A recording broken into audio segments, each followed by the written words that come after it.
Mga igsoon, kung nahinumdum kita sa pagsugod sa pagka Santo Papa ni Pope Francis at the beginning of Episcopacy, isa sa mga interviews, ipangutan na siya, kinsa man si Pope Francis, ingon siya nga, usa ka makasasala, a sinner. Diya sa iyang pagdawat, kitang tanan makasasala mong gino, fellow sinners, good morning.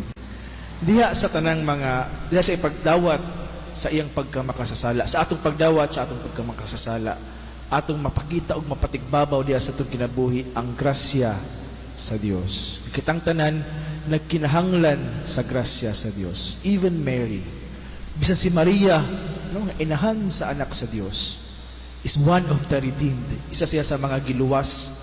Kay dili man siya nahimong inahan sa Dios, not because of his own merits, nga tungod kay maayo na gid siya, kundi tungod sa grasya lamang sa Dios. Diha sa atong ebanghelyo ato nadungog nga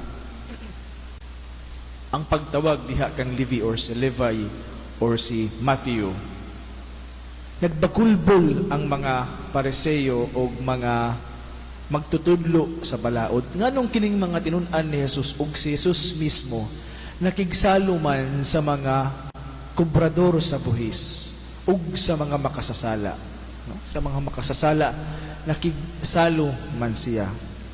Naguna-una sila nga si Jesus ug iyang mga tinun-an nga mga maayong tao, basig matakdan diha sa pagkamakasasala sa mga kubrador sa buhis. Diha sa atong pagtuo sa atong Ginoo, usahay tungod sa atong pagkamakasasala o pagkamakasasala sa atong mga igsuon, daw dili nato makita nga ang grasya sa Dios naglihok usab kanila ug kanato. Sama sa mga kubrador sa buhis, sa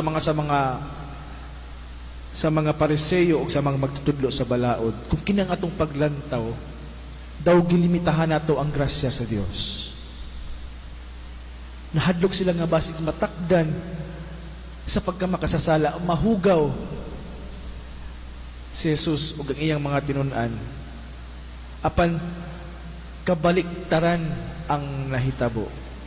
Kaya tungod ang grasya sa Dios, kung atong ablihan sa atong kaugalingon, kung atong i-welcome diya sa atong kaugalingon, sama sa gihimo ni Maria, nga pagkaabli sa iyang kaugalingon, kining grasya sa Dios mahimong makapabag-o kanato. Kay ang grasya sa Dios, di man nato malimitahan nga mahugawan. Di nato malimitahan nga sama sa mga gihunahuna sa Pariseo sa mga magtutudlo sa balaod. Kay ang grasya sa Dios makapabag-o sa tao, kung kini atong ipatuhop sa atong kaugalingon. Diya sa atong kaugalingon, karong pagsulod nato sa Kwaresma, diha sa ikaduhang sulat ni San Pablo ngadto sa Corinto, somewhere in chapter 5, nga ang pagtinuod, ang tinud-anay nga paghinulsol, mao ang pagdawat sa kaluoy sa Dios. Nga dili ay paghinulsol tungod kay basig gabagabaan ta sa Ginoo. Dili to day nga maghinulsol kita tungod kay basig masuko ang Ginoo kanato kundi ta maghinulsol. Kundi maghinulsol kita tungod kay atong dawaton o gandamon atong kaugalingon diha sa pagdawat sa kaluoy sa Dios. Nasa ato pa, sa panahon sa Kwaresma, karong panahon sa Kwaresma, atong ablihan ang atong kaugalingon sa pagdawat sa kaluoy sa Dios. Atong ipasalo, no? Sama sa mga makasasala, sa mga kubrador sa buhis, atong ipasalo ang Ginoo diha sa atong kinabuhi, aron kita makadawat sa kaluoy sa Dios ug magtinud-anay nga maghinulsol sa atong mga kasalanan, labi na karong panahon sa Kwaresma.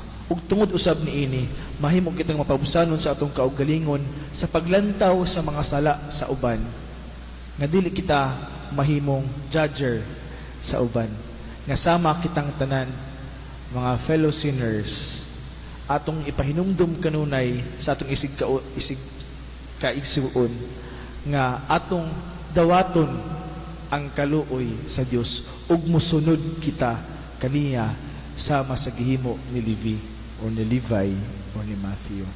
Ug tungod ni ana mahimo kitang instrumento na magpahinumdom sa atong maigsuon sa kaluoy sa Dios alang kanatong tanan, fellow sinners. Hinaot paunta.